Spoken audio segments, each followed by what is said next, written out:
do óleo que está lá na camada de pré-sal, eu acho que a gente começa a discutir essa questão de quem, a quem pertence a riqueza que está no subsolo. E aí eu acho que o país tem uma grande oportunidade para corrigir as injustiças que aí estão postas. E aqueles estados que não são produtores ou que de alguma forma não participam do processo, eles passem a usufruir também dos recursos que serão gerados a partir dessa exploração. Porque aí é o conceito bem brasileiro de federação. Eu acho que é isso que foi quebrado quando um estado que tem no seu subsolo mais petróleo do que o outro termina sendo mais beneficiado e não é justo que aqueles estados que não têm ou que ainda não descobriu o petróleo sejam penalizados. Sim, porque aí nós vamos pensar, se vamos colocar isso em relação a outros bens, vamos dizer, bom, o Ceará tem urânio. Exato. Então, tem que ser ser todo o estado que não tem, vai ter tudo do Ceará. O próprio minério de ferro que nós temos aí.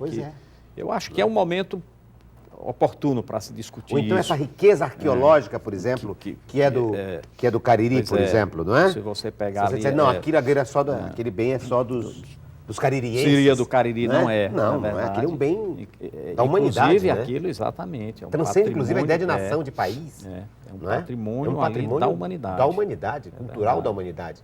Não é? Todos aqueles sítios arqueológicos. E os bens imateriais também, não é? A cultura que o Cariri produz em dança, é muito bonito, em imagens, não é? A riqueza do artesanato, a riqueza dos mestres de cultura. Mas, enfim, outra coisa, Gesualdo, é que, além desse paradigma em relação aos bens da federação e não dos estados da federação, essa discussão do pré-sal também põe em pauta a destinação do dinheiro decorrente da exploração do petróleo. Que é outra questão. Né? E há toda uma discussão de fazer uma prioridade, fazer uma priorização, de priorizar a educação. E aí volta ao tema da educação. Começamos com petróleo e voltamos. Eu acho que é outra oportunidade que o país tem de começar a resolver essa questão. Vai investir em quê com esse dinheiro? Eu acho que a oportunidade que tem de jogar parte desse recurso para a questão da educação. Olha, eu tenho acompanhado como cidadão, todos nós acompanhamos, a dificuldade que os municípios têm naquela educação que é a mais importante, que é lá fundamental, a pré-escolar e a educação fundamental e média, que prepara cidadãos, que forma as pessoas para o exercício da cidadania. Isso não pode ficar a cargo de municípios que não têm qualquer condições de arrecadação de recursos. Assim como os bancos, né? O Banco do Brasil não é padronizado em todo canto? Então vamos padronizar a educação. A qualidade. Então acho que é uma oportunidade que o país tem para começar. Padronização que eu digo em termos de investimento. Isso. Não é padronização ideológica. O mesmo nível de recursos, de tratamento. De equipamento, não é? De instalação, é nesse sentido. Essa é uma dívida histórica por que não dizer que nós temos, sobretudo com as pessoas menos favorecidas, mais pobres. E para ratificar ainda mais esse raciocínio, é preciso compreender o seguinte: nós só chegamos ao pré-sal por causa da educação. Não é? Pelo investimento anterior em educação e tecnologia, em ciência e tecnologia. O país hoje é referência só pode chegar a isso é verdade. porque ele investiu nisso. Investiu em ciência, tecnologia e educação. Porque é complicado você romper aquela camada do pré-sal, né, para encontrar petróleo. Não é qualquer. É preciso ser uma empresa do gabarito de uma Petrobras. O país, o Brasil, é hoje referência mundial nessa questão.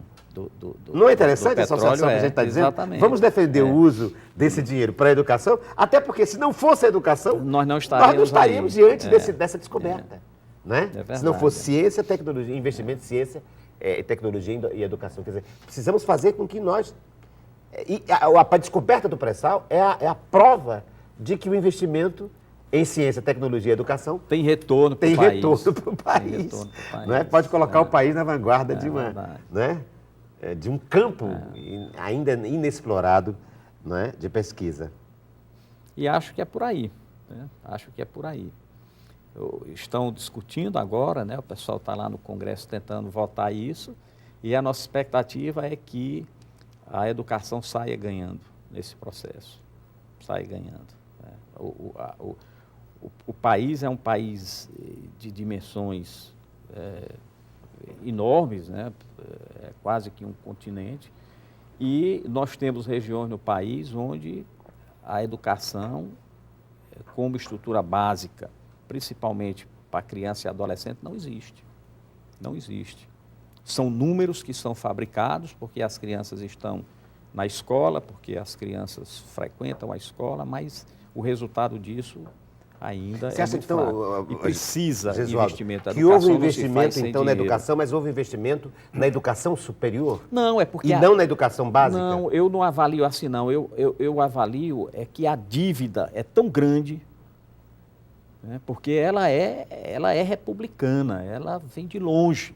É tão grande que fica difícil você resolver, a não ser aproveitando oportunidades como essa. Porque não é só... Se nós chegássemos hoje e a uma conta de quanto custa o déficit da educação brasileira hoje e tivéssemos esse dinheiro, a solução não seria imediata. Não seria imediata, porque nós teríamos que estruturar, como você falou aí, toda uma máquina que passa pela infraestrutura física, que passa pela capacitação do professor, pela preparação das famílias, né? Porque que educação é essa que você tem que alimentar as crianças? Porque se você não alimentar na escola, eles não conseguem. É uma cadeia. É uma coisa assim louca. Mas sem dúvida nós reconhecemos. Agora houve avanços que consideráveis. O governo tem investido muito aí com esses fundos e houve uma inserção agora no ensino superior que eu não considero que o governo tenha colocado recursos assim extraordinários, porque a dívida é muito grande. Se você olhar para o estado do Ceará, por exemplo, o que é que nós temos no estado do Ceará de ensino superior público federal? Nós temos uma universidade. Se formos a Minas Gerais, tem 14 universidades federais. Então, além da deficiência de recursos, tem as assimetrias, e se olharmos para o Nordeste, a dívida é muito maior ainda. Mas aqui nós temos agora a UFC, temos a UFC sempre. Nós continuamos com a UFC. Mas você tem e agora vem o Instituto Sim, agora criado esse ano. Sim. Né? O Instituto foi Unilab, criado, né? E a Unilab que vai ser criada agora em 2010, né? Com um perfil um pouco diferente, porque ela é uma universidade, como a gente está chamando, temática, mas é uma universidade federal. Mas o Estado do Ceará precisa de mais investimento na educação superior, mesmo considerando o esforço do Estado em ter 3 universidades estaduais. Olha o paradoxo aí.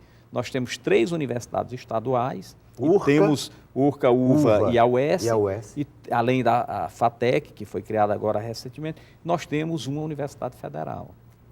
E agora temos o Instituto, que foi a transformação do Cefet em instituto, com a ampliação, mas o déficit ainda é grande. Então, houve investimento razoável no ensino superior, que permitiu essa expansão para o interior e a expansão também na capital, e a criação de novas universidades, como a Unilab, mas houve também uma progressão de recurso para o ensino médio, fundamental e médio.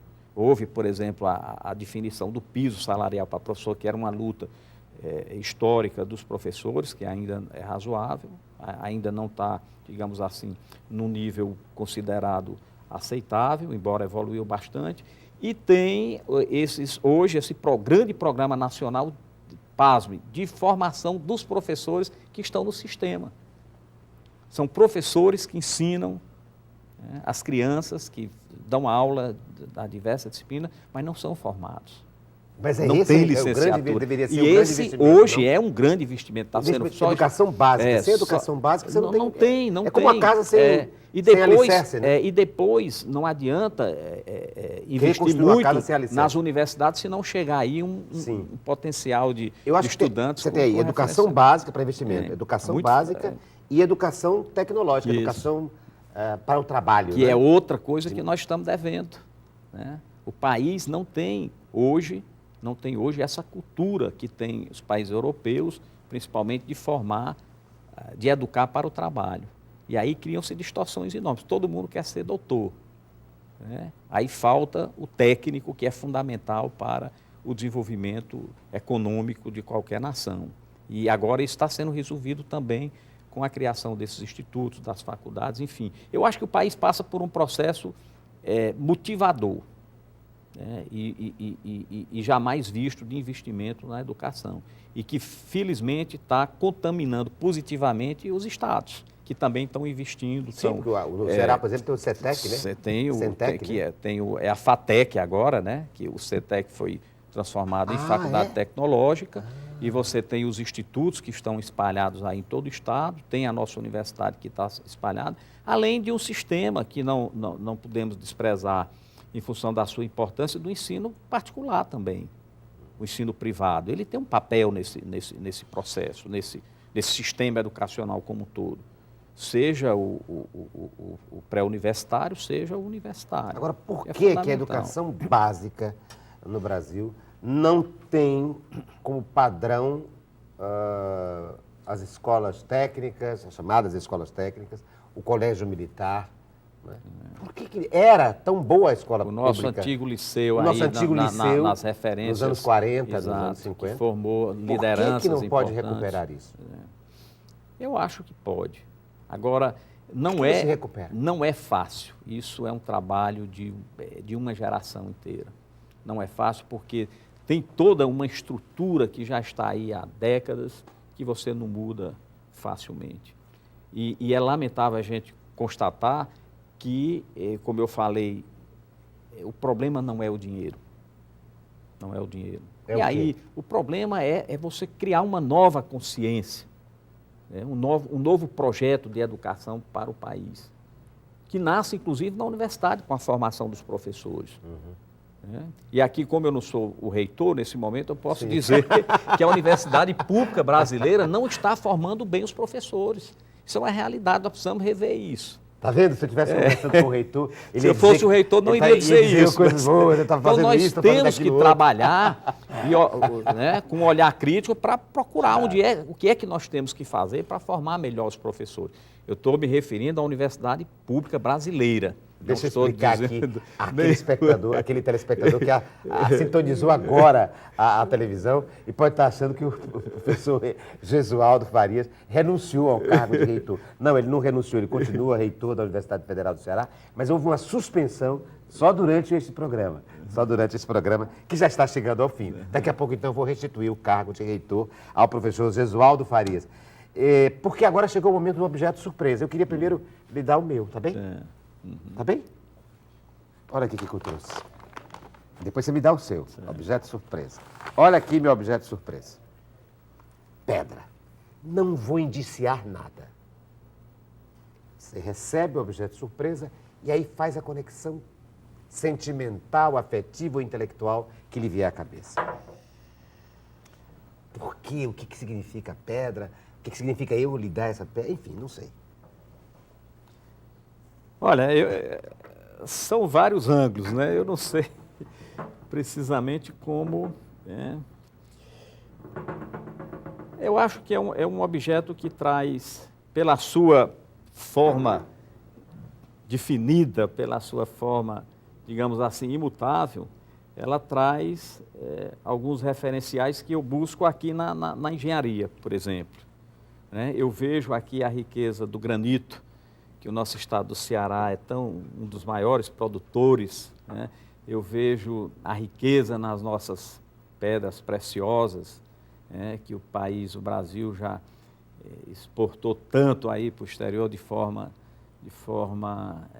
digamos assim, até desproporcional. O país, durante um determinado momento, sofreu eu dizia, um contrabando enorme de suas riquezas naturais, uma espoliação, desde a época do descobrimento e durante muito tempo, né? E é natureza morta que também é natureza, né? Sabe por que eu trouxe, me lembrei? Eu me lembrei, claro que tudo isso que você disse é extremamente pertinente, e oportuno, mas eu estou querendo agora revelar o porquê que eu pensei. Eu pensei nos penitentes do Padre Cícero, levando pedras também, na cabeça. né? Que coisa, Eu pensei levam em Sísifo, né?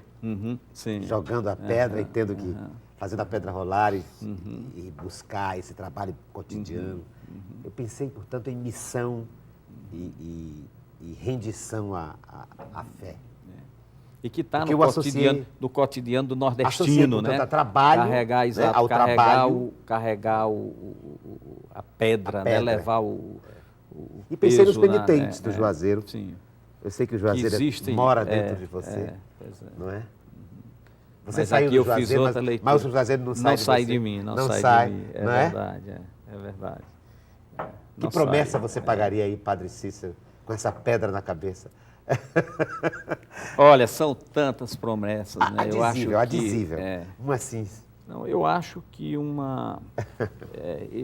eu pagaria, né? Eu levaria essa pedra na cabeça pela antiga Rua do Horto, até a estátua do Padre Cícero, pedindo paz, né? Pedindo, né, mais segurança, pedindo liberdade para que as pessoas possam caminhar nas ruas, né? Para que a gente pudesse ter uma cidade como tínhamos na década de 70, né? Que nós conseguimos conviver e hoje as pessoas ficam presas nas suas casas porque não pode sequer ir à calçada, porque não tem segurança.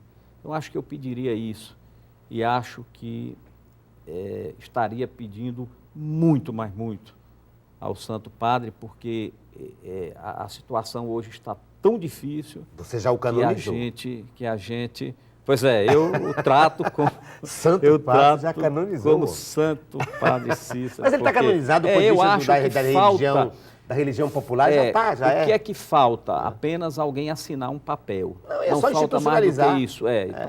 Mas no cotidiano das pessoas isso já vem de longe. O que vale mais, não? O que vale? O cânone ou a vontade eu acho que de multidões? Não adianta o Vaticano decretar que um determinado padre ou freira é santo se o povo não adota, se o povo não aceita. Me dê então o seu objeto surpresa. Eu traria isso, né, como pedido, como promessa para o que você me trouxe? Cícero, né? Olha! Então eu trouxe, né, uma foto do nosso querido B de Paiva. B de Paiva. Que lindo. Porque o B de Paiva foi o fundador.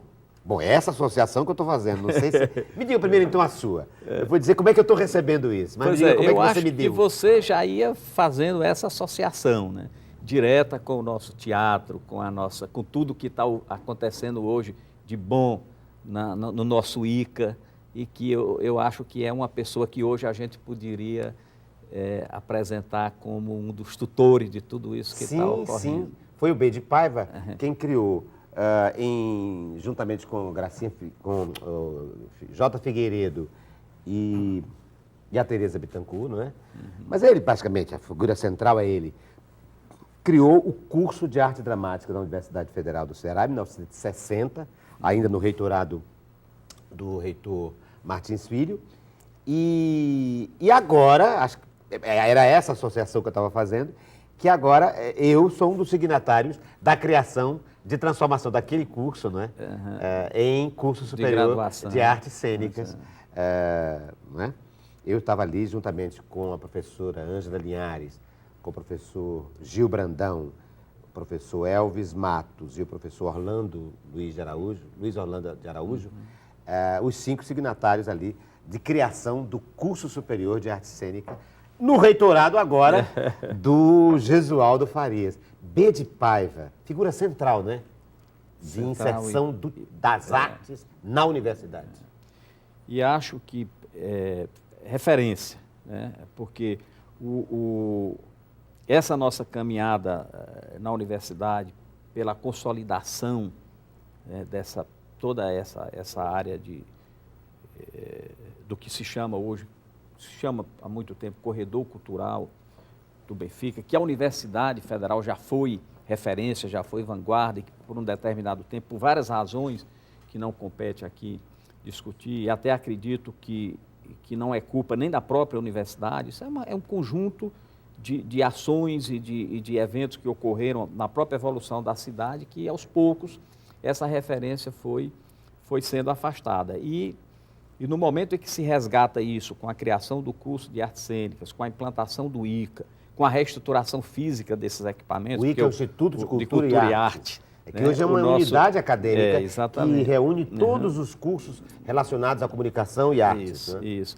E a própria reestruturação física do teatro hoje... Teatro que foi fundado pelo Beni Paiva. Fundado por ele, que hoje, então, é o teatro universitário. A gente trazer aí para... Que depois virou Teatro nesse Pascoal momento, Carlos Magno, a figura marcante e sem dúvida... Claro, nós somos icônica essa geração para a qual ele passou a pira olímpica, isso. Né?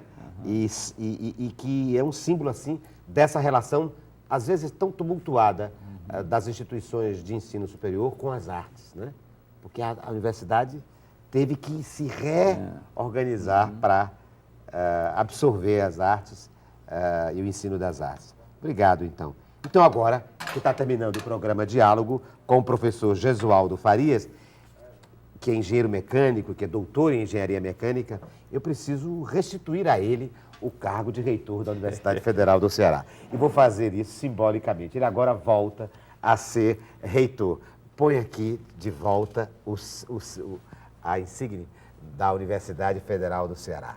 A partir de agora, o professor Gesualdo, que conversou comigo, o dialogador de hoje, volta a ser o reitor da Universidade Federal do Ceará. Foi bom não ser reitor por uma hora? Foi ótimo.